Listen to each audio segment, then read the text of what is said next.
Russia Ukraine യുദ്ധം അവസാനിക്കാൻ പോകുന്ന സമയമായതോടെ അമേരിക്കയുടെ കാര്യത്തിലും ഒരു തീരുമാനം ആയിരിക്കുകയാണ്. നിലവിലെ പ്രസിഡന്റ് ഡൊണാൾഡ് ട്രംപിൻ്റെ നയങ്ങൾ ലോകത്തിന് മുന്നിൽ അമേരിക്കയെ പരിഹാസ്യരാക്കുകയാണ്.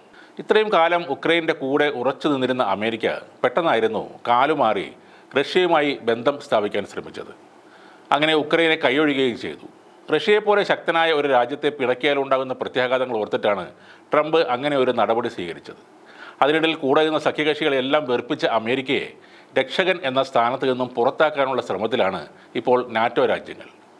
അടുത്ത 5 മുതൽ 10 വർഷത്തിനുള്ളിൽ തങ്ങളുടെ പ്രധാന പ്രതിരോധ ഗ്യാരണ്ടിയായിട്ടുള്ള അമേരിക്കയെ ആ സ്ഥാനത്ത് നിന്ന് ക്രമേണ മാറ്റി സ്ഥാപിക്കാനുള്ള പദ്ധതി നാറ്റോ അംഗങ്ങൾ തയ്യാറാക്കുകയാണെന്ന ഏറ്റവും പുതിയ വിവരമാണ് മാധ്യമങ്ങൾ ഇപ്പോൾ റിപ്പോർട്ട് ചെയ്യുന്നത്.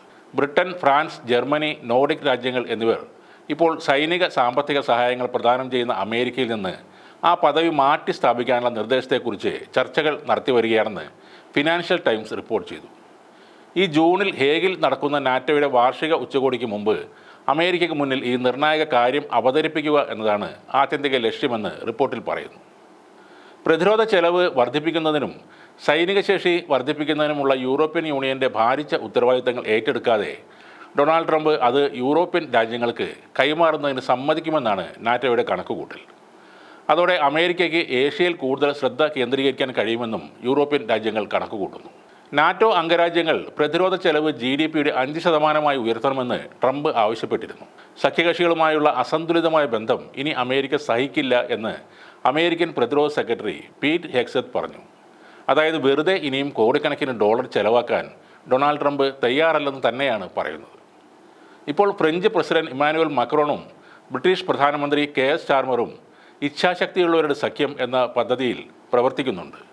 30 രാജ്യങ്ങൾ ചർച്ചകളിൽ പങ്കെടുത്തിട്ടുണ്ടെങ്കിലും അതിൽ എത്ര പേർ യുദ്ധത്തിന് തയ്യാറാണെന്ന് ഇതുവരെ വ്യക്തമായിട്ടില്ല. ഇതുവരെ ഫ്രാൻസും ബ്രിട്ടനും മാത്രമാണ് ഉക്രൈനിൽ സൈനികരെ വിന്യസിക്കുമെന്ന് വ്യക്തമായി പറഞ്ഞിട്ടുള്ളത്. അങ്ങനെ നാറ്റോയിൽ കൂടുതൽ ഉത്തരവാദിത്തങ്ങൾ ഏറ്റെടുക്കുന്നതിനുള്ള പദ്ധതികളിൽ യൂറോപ്യൻ സൈനിക ശക്തികൾ പ്രവർത്തിക്കുകയാണ്.